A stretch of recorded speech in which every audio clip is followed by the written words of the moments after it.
Wonderful family. And I have to say, America grieves for all of the 150,000 Americans who had their lives taken by this horrible, invisible enemy.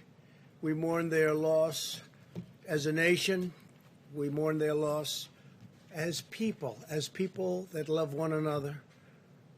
And we're working very hard to not only contain this horrible event, this horrible plague, it's what it is a plague, but also to come up with therapeutics and vaccines, and we're making a lot of strides. All over the world, they're having tremendous problems. A resurgence has taken place in many countries that people thought were doing well.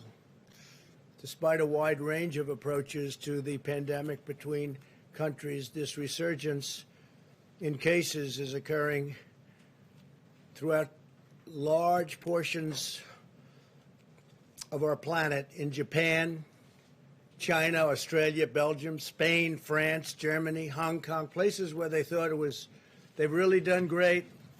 It came back, and in a couple of cases came back very strongly. The virus was said to be under control, but new cases have risen very significantly once again.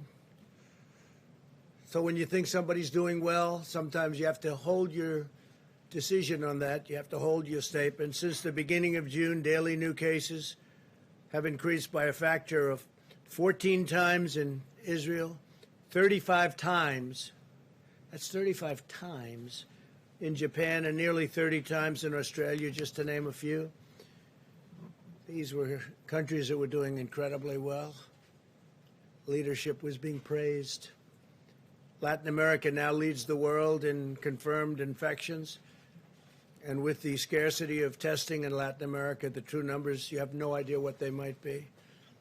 And I can say scarcity of testing almost anywhere except for our country. This disease is highly contagious and presents unique challenges to our border states. Meanwhile, states like California, Washington State, Maryland, Virginia, Nevada, Illinois, Oregon, and many others, they were thought to be doing well, and they had a big resurgence and were hit very hard. And governors that were extremely popular are not so popular anymore. They were held up as models to follow, and then they got hit. Now, I'm not even saying it's their fault. It's probably not their fault. It's just the way it is. That's the way it is. Highly infectious, one of the most infectious diseases that anybody has ever seen. Not since 1917, over 100 years ago, has anyone seen anything like what we're witnessing now. But these states have also seen the virus substantially rebound, and again, no one is immune. No one is immune. These facts illustrate the imposing determinant, and it is a determinant that a blanket shutdown to achieve a temporary reduction in cases is certainly not a viable long-term strategy for any country. People are starting to understand the disease now. We certainly have understood a lot about the disease that we didn't have any idea. Nobody ever saw anything like this. The primary purpose of a shutdown was to flatten the curve, ensure sufficient hospital capacity, and develop effective treatments and therapies to reduce mortality. And we've done that, but it can come rearing back when you least suspect it. We did the right thing initially. We saved millions of lives. What we did the right thing. But a permanent shutdown would no longer be the answer at all. A small shutdown of certain areas, but we don't want to do that. Small shutdowns can be very helpful, but not for long periods of time. We understand what we're dealing with now, but it's a very complex situation. And I can only say, thank heaven that we are so advanced in what we're doing in terms of vaccines and therapies. We now know a great deal about the virus and how to treat it and who it targets.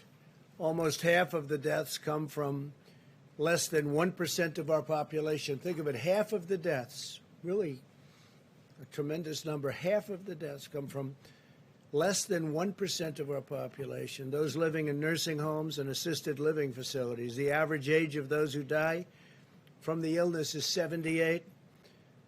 We've announced very strong measures to protect those who are most vulnerable. The scientific path forward is to protect those at highest risk while allowing those at lower risk to carefully return to work and to school with appropriate precautions. I'm once again urging the American people to protect their dear family and friends and anybody who's elderly, especially if somebody's elderly and they have heart problems, if they have certain illnesses. Diabetes is a very bad one, having to do with what we're discussing. But you want to protect the elderly and socially distance. Wear a mask if you cannot socially distance, and practice vigorous hygiene. Everyone, even healthy young people, should be taking extraordinary care to avoid infecting those at the highest risk from this terrible disease. The elderly and those with chronic health issues have to be protected. In the current hotspots across the Sun Belt, the data is showing very encouraging signs. Arizona, in particular, has crossed an important threshold. For every person with the virus, we're now seeing an average of less than one additional person infected, and the numbers are coming down and coming down very substantially. They're starting to come down in Florida. Arizona is really leading away. I was in Texas yesterday, and they're starting to come down significantly, we believe, in Texas. Need another few days to figure that one out, but it looks like they're coming down very significantly. Earlier today, I visited the Red Cross headquarters to discuss plasma therapy, which is a tremendous thing that they're looking at, and they have a lot of experience with it. Potentially life-saving treatments that infuse sick patients with powerful antibodies donated by those who have recovered successfully from this disease. More than 2 million Americans have recovered from the virus, and today we're asking them to visit coronavirus.gov, and volunteer to donate plasma. We need plasma. It's something that's been very effective, and we need plasma from those that were infected and successfully recovered, as most people do. Most people do. Plasma is one of the many promising treatments my administration is accelerating. We've secured over 90% of the world's supply of remdesivir, which is terrific, an encouraging antiviral drug that can effectively block replication of the virus. We've also approved the use of the widely available steroid, which has been very successful, dexamethasone, which has shown success even in patients at more advanced stages of the disease. On July 17th, we announced a $450 million agreement with Regeneron to build manufacturing plants and hundreds of thousands of doses of its antibody treatment, which is currently in late-stage clinical trials, moving along very rapidly. That's Regeneron. As a result of such significant strides in treatment, the mortality rate in those over the age of 18 is 85% lower than it was just in April. So in a very short period of time, think of that, just 85% lower than it was in April. It's a big statement. Now I want to provide an update on our efforts to ensure a strong economic comeback, including our negotiations on Capitol Hill. Throughout this crisis, my administration has taken the most aggressive action in history to rescue American workers. We love our American workers, and we've set records on job creation, records 2 months in a row. We enacted a $3 trillion economic relief package. The Paycheck Protection Program alone saved over 50 million jobs. We delivered $300 billion to direct cash payments to Americans. We approved $500 billion for our hardest hit industries. $500 billion. We allowed struggling homeowners to reduce or defer their mortgage payments, and we put a nationwide moratorium on evictions from federally backed properties. It was a big thing, very big thing. We also suspended student loan payments for 6 months, and we're looking to do that additionally and for additional periods of time. As a result of these extraordinary steps by the administration, we added a record 7 million jobs in the 2 months past alone. To ensure this comeback continues, which we think it will, we had great foundation to build on.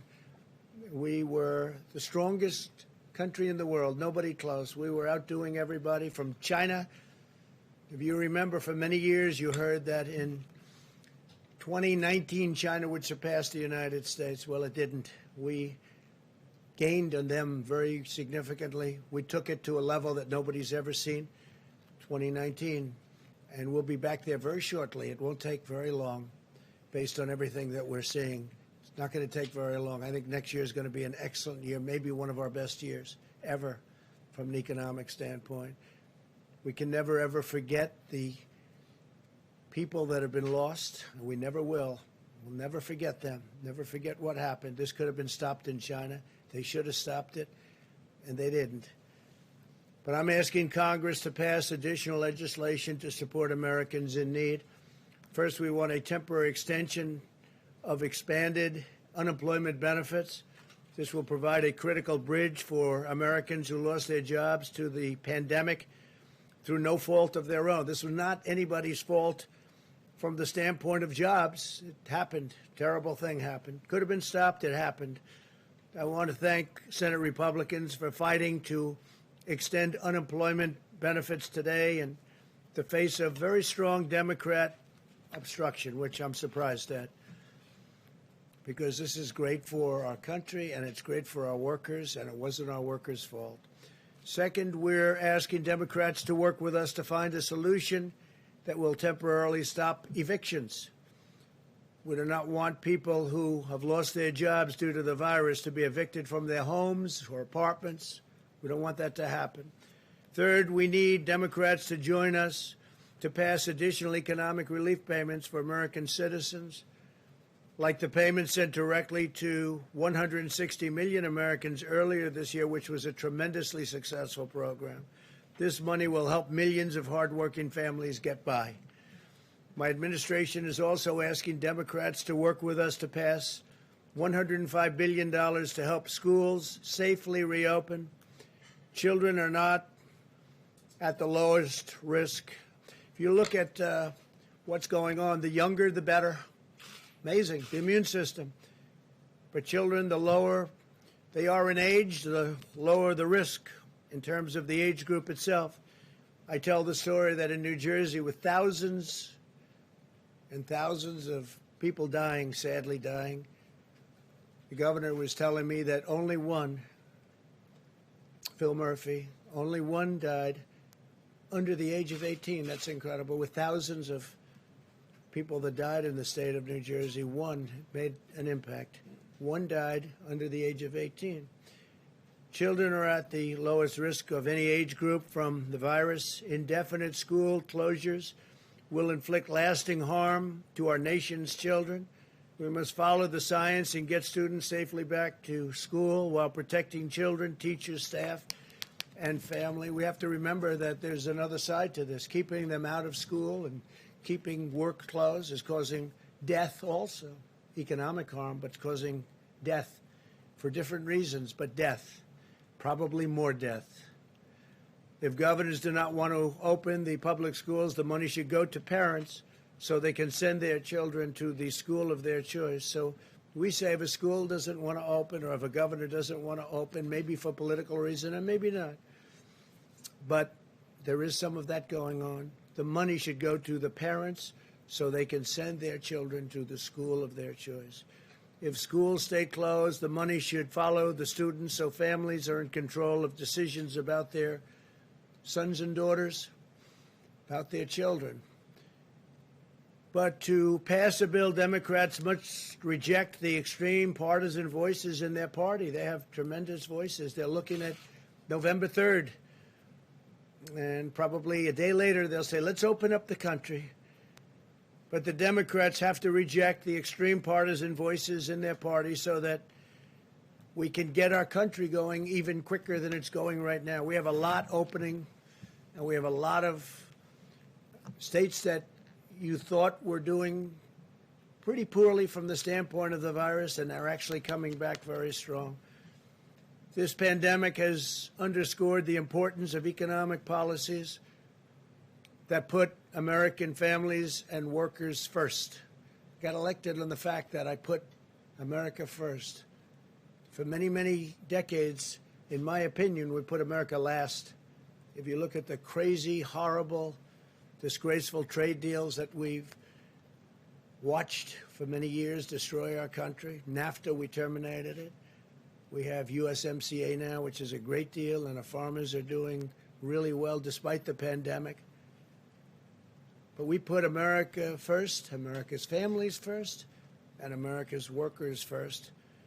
But that means bringing jobs and factories back to our shores, reducing unnecessary regulations, and creating new training opportunities for jobs and for the future. We've cut regulations at a level that no president has ever cut regulations. And we've cut taxes more than any president in the history of our country. Americans always rise to the challenge, and we will emerge more resilient, more self-reliant, more independent, and more prosperous than ever before. So I just want to thank you all, and if you'd like, we'll take a few questions. Steve, please. Are you going to launch an effort to try to delay the election, or was that just a trial balloon this morning? Well, what I want to explain to people, but it doesn't need much explanation. I mean, you look at article after article, New York's mail vote disaster. Tens of thousands of mail ballots have been tossed out in this year's primaries. What will happen in November? It's a mess. This is done by Washington Post. Can you believe it? The Washington Post of all papers. Fake news, but in this case, it's not fake. It's true. This is done by the Wall Street Journal. Here's another one. Vote by mail experiment reveals potential problems within postal voting system ahead in the November election. And you see what's happening with so many different places. They're doing even trial runs. They're a disaster. And I don't want to see an election. You know, so many years I've been watching elections. And they say the projected winner or the winner of the election. I don't want to see that take place in a week after November 3rd or a month or, frankly, with litigation and everything else that can happen, years, or you never even know who won the election. You're sending out hundreds of millions of universal mail-in ballots, hundreds of millions. Where are they going? Who are they being sent to? It's common sense. You don't have to know anything about politics. And the Democrats know this. The Democrats know this, Steve. So I want an election and a result much more than you. I think we're doing very well. We have the same fake polls, but we have real polls. We're doing very well. I just left Texas, and Biden came out against fracking. Well, that means Texas is going to be one of the most unemployed states in our country. That means Oklahoma, North Dakota, New Mexico, going to be a disaster. Ohio, Pennsylvania, disaster, no fracking. I want to have the result of the election. I don't want to be waiting around for weeks and months and literally, potentially, if you really did it right, years, because you'll never know. These ballots are missing. You saw Patterson, New Jersey. You saw many other instances. There's tremendous litigation on that right now. And that doesn't include absentee. Absentee is different. Absentee, you have to work, and you have to send in for applications. You have to go through a whole procedure. Like, for instance, I'm an absentee voter because I can't be in Florida because I'm in Washington. I'm at the White House. So I'll be an absentee voter. We have a lot of absentee voters, and it works. So we're in favor of absentee, but it's much different than millions of people. In California, they're going to send out tens of millions of voting forms. Well, where are they going to go? You read where Postmen are in big trouble now. You read where city councils are in big trouble now. Voter fraud all over the ballot. So, no, I want to be standing, hopefully, hand held high, big victory, because we're doing things with our country that I think nobody else could have done. Our country is, despite this pandemic, which is devastating the rest of the world, by the way, devastating.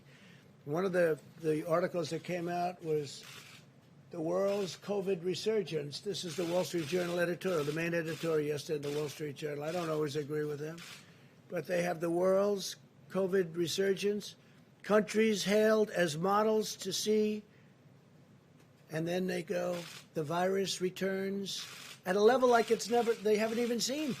We've been giving praise to certain countries, and the virus has now come to them like the first time. But it's a very interesting, and it talks about many countries where everybody was holding them up and saying what a great job they did. Well, it's just one of those things. Didn't work out so well.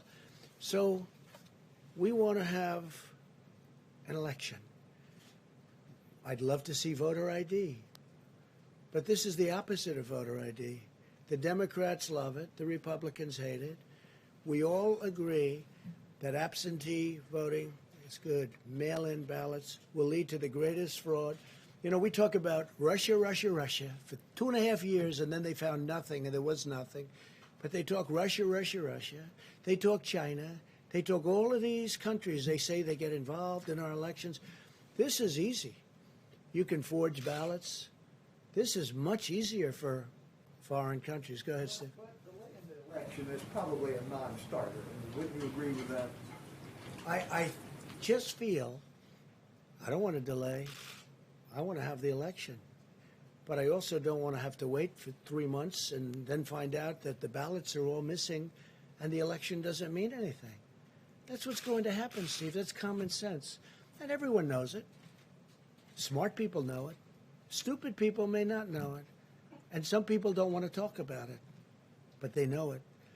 And no, we want to have an election where people actually go in and what's your name? My name is so-and-so. Boom, you signed the book like I've been doing for years. It's very, very unfair to our country. If they do this, our country will be a laughingstock all over the world because everyone knows it doesn't work. How many ballots is he sending in California? Is it 28 million or some massive number? Other states are sending out millions and millions of ballots. Well, they've done it. They had experiments. They had news organizations experimenting. And look, read the story in the Washington Post about mail-in voting. It's a disaster. I'm very surprised to see that story, frankly, from them. The story is a disaster. So we're asking for a lot of trouble. And no, do I want to see a date change? No. But I don't want to see a crooked election. This election will be the most rigged election in history if that happens. John? So, Mr. President, you said that you don't want to see a delay in the election, but then it looks like the process of these mail-in ballots is going to continue to November the 3rd. Well, we have many court cases, John. We have one that's been filed for a while now in western Pennsylvania, as an example, on mail-in ballots. So And by the way, John, we give tremendous examples, numbers of examples of all the fraud and all of the things that have taken place with respect to mail-in ballots. I'm just wondering, is the net effect of what you tweeted this morning and what you're talking about now to cast doubt on the results of the November 3rd election? Well, it's had an interesting impact. I didn't know it was going to be the impact it had. What people are now looking at is, am I right? But not me. Are all these stories right about the fact that these elections will be fraudulent, they'll be fixed, they'll be rigged? And everyone's looking at it. And a lot of people are saying, you know, that probably will happen. Please, Jennifer. Mr. President, to break the logjam in Congress and to prevent that unemployment insurance from lapsing, what do you plan to put on the table tonight? Well, it's a great question. I can't tell you, though, because that wouldn't be very smart from a negotiating standpoint. But we'll be putting certain things on the table. We want to get money to people. It wasn't their fault. And we want to get money to people, and it has to be substantial. It's not their fault what happened. The fact is, people don't like saying it. They know it's true. It's China's fault, okay? It's not their fault. It's not the worker who lost his job. It's China's fault. And that's the way it is. OAN, please. Mr. President, yesterday DHS came to an agreement with the governor of Oregon to remove federal officers who Oregon state troopers took over. Mayor Ted Wheeler was noticeably absent from that agreement. Are you confident, sir, that the state of Oregon will be able to quell the protests in Portland? And if the violence does continue, would you consider redeploying federal troops? So our people have done, Homeland Security have done a fantastic job. They went to Oregon a little more than a week ago. The place was a mess. The city, Portland, was just a disaster. You see it, and a lot of people weren't reporting it right. They tried to pretend it was a protest as opposed to anarchists and agitators. You understand what I'm saying. It's a mess. They went there a short while ago, and they saved a federal courthouse that costs hundreds of millions of dollars. And they put a ring around the courthouse, and they saved it. But the group that's there is basically meant to save buildings. And they were very strong, very powerful. And they didn't come out too often out of this cocoon that they built in order to save these very expensive, valuable, and psychologically important buildings, right? Like courthouses. The governor and the mayor, we've been dealing with them, and we think they don't know what they're doing, because this should not have been going on for 60 days. It's not our job, unless in case of emergency, which I consider now to be an emergency, it's not our job to go in and clean out the cities. That's supposed to be done by local law enforcement. Yesterday, the governor worked a deal where they'll do it. We'll stand by, they'll do it, and that's good. Well, it was very good, but she didn't report it that way. What she reported was totally different. She said, I think Trump wants to take over the country. It's crazy. So what happened is our people are staying there to see whether or not they can do it today and tomorrow. And if they don't do it, we will send in the National Guard and we'll take care of it. And we're telling right now these protesters, and many should be arrested, because these are professional agitators, these are professional anarchists, these are people that hate our country. We're telling them right now that we're coming in very soon. The National Guard, a lot of people, a lot of very tough people. And these are not people that just have to guard the courthouse and save it. These are people that are allowed to go forward and do what they have to do. And I think that makes the governor's job and the mayor's job a lot easier. So they're working today and probably tomorrow to clean out this beehive of terrorists. And if they do it, I'm going to be very happy. And then slowly we can start to leave the city. If they don't do it, we'll be sending in the National Guard. Please. Mr. Trump, given what's happening with Major League Baseball and now today the Rutgers football team is quarantined, how can you assure people that schools will be safely reopened? So can you assure anybody of anything? I do say, again, young people are almost immune to this disease. The younger, the better. I guess they're stronger. They're stronger. They have a stronger immune system. It's an incredible thing. Nobody's ever seen this before. Various types of flu will hurt young people more than older people. But young people are almost immune. If you look at the percentage, it's a tiny percent of 1%. It's a tiny percent of 1%. So we have to have our schools open. We have to protect our teachers. We have to protect our elderly. But we do have to have our schools open. Mr. President? Yeah, please, go ahead. Mr. President, a week ago you said we are in the process of developing a strategy that's going to be very powerful involving the coronavirus. Where is that strategy? Well, I think you're seeing it, and I think you will see it. And one of the things that we've done that we're getting, it hasn't been utilized fully yet, but we're all set to march when it comes to the vaccine. We have great therapeutics that are testing very well, and we have great vaccines from incredible companies, Johnson & Johnson and Pfizer and Merck and all of these great companies, and they're doing very well. And the delivery system is all set. Logistically, we have a general that's all he does is deliver things, whether it's soldiers or other items. And I think you're going to see something that's going to be spectacular. The FDA has approved things at a rate that's a tiny fraction of what it would take during another administration, let's say. We are way ahead on vaccines, way ahead on therapeutics, and when we have it, we're all set up with our platforms to deliver them very, very quickly. The vaccines are doing well, the therapeutics are doing well, and we're all set to deliver them as soon as we have them. and that's going to be very soon. Thank you very much. Thank you. Are you concerned